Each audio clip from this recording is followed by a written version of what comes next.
বন্ধুসকল নমস্কাৰ, আশা কৰোঁ আপোনালোক সকলো কুশলে আছে।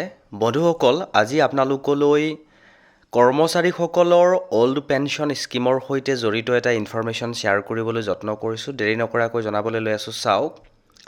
ৰাজ্যিক কৰ্মচাৰীসকললৈ OPSৰ আঁচনি। এই গুৰুত্বপূৰ্ণ ইনফৰমেশ্যনটোৰ বিষয়ে আজি আপোনালোকক জনাবলৈ যত্ন কৰিম। দেৰি নকৰাকৈ দেখুৱাবলৈ লৈ আছোঁ, চাওক। এখন অফিচিয়েল অৰ্ডাৰ।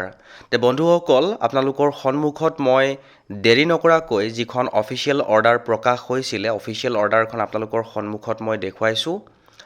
আৰু ইয়াতে তেওঁলোকে বক্স এটাৰ ভিতৰত উল্লেখ কৰা হৈছিলে ইনফৰমেশ্যনটো যে number of stipendiary teachers whose services were regularise and covered under OPS। নিশ্চয়কৈ গম পাইছে যে এখন গুৰুত্বপূৰ্ণ OPSক লৈ অফিচিয়েল অৰ্ডাৰ প্ৰকাশ হৈছিলে। আৰু আপোনালোকৰ সন্মুখত মই যিখন অফিচিয়েল অৰ্ডাৰ প্ৰকাশ হৈছিলে সেইখন দেখুৱাবলৈ যত্ন কৰিছোঁ।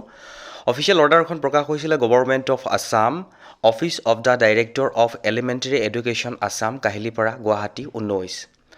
আৰু পঠাইছিলে ডাইৰেক্টৰ অফিচৰ পৰা।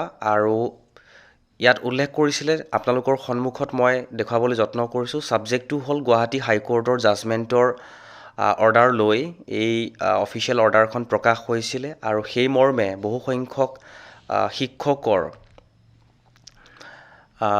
ইনফৰমেশ্যনখিনি বিচৰা হৈছিলে।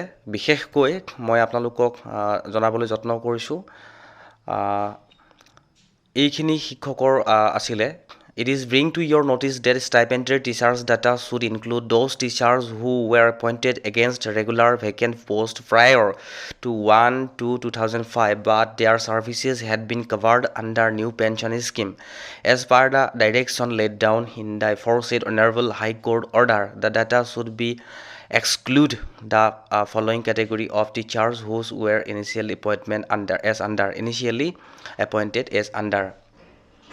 নিশ্চয়কৈ গম পাইছে এখন গুৰুত্বপূৰ্ণ অফিচিয়েল অৰ্ডাৰ প্ৰকাশ হৈছিলে আৰু প্ৰকাশ হোৱা দিন হ'ল। কিন্তু আপোনালোকক মই আজি এই ভিডিঅ'টো এইবাবেই আনিবলৈ যত্ন কৰিলোঁ যে বহুসংখ্যক শিক্ষকে এই অফিচিয়েল অৰ্ডাৰখনৰ হৈ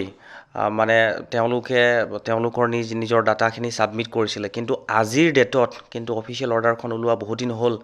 আজিৰ ডেটত সেইসকল কৰ্মচাৰীয়ে অফিচত খবৰ লৈছেনে বা অফিচিয়েলি কিবা নতুন ইনফৰমেশ্যন আহিছেনে যে তেওঁলোকক OPSৰ আণ্ডাৰত কৰা হৈছে, কিন্তু আজিৰ তাৰিখলৈকে একো এটা ইনফৰমেশ্যন পোৱা নাইকিয়া। সেইকাৰণেই আকৌ এবাৰ ৰিমাইণ্ডাৰ হিচাপে মই ইনফৰমেশ্যনটো আপোনালোকৰ ওচৰত আনিবলৈ যত্ন কৰিলোঁ, কাৰণ এটা গুৰুত্বপূৰ্ণ ইনফৰমেশ্যন গুৱাহাটী অনাৰেবল হাইকোৰ্টৰ নিৰ্দেশ মৰ্মে প্ৰকাশ হৈছিলে। বন্ধু বান্ধৱীসকল, যিসকলে এই নটিচখনৰ অধীনত নিজৰ ডাটা ছাবমিট কৰিছিলে, আপোনালোকে ঊৰ্ধ্বতন কৰ্তৃপক্ষৰ সৈতে যোগাযোগ কৰক। বৰ্তমান আপোনালোকৰ সেই কণ্ডিশ্যনটো কি হৈ আছে যে OPSৰ আণ্ডাৰত যি আহিবলগীয়া আছিলে বা OPSৰ আণ্ডাৰত ধৰিবলগীয়া আছিলে, সেই কণ্ডিশ্যনটো কি হৈ আছে খবৰ লওক। আৰু সেইবাবেই এই ইনফৰমেশ্যনটো আনিবলৈ যত্ন কৰিলোঁ। আৰু যদি ইনফৰমেশ্যনটো ভাল লাগিছে, এবাৰ শ্বেয়াৰ নকৰাকৈ নাথাকিব।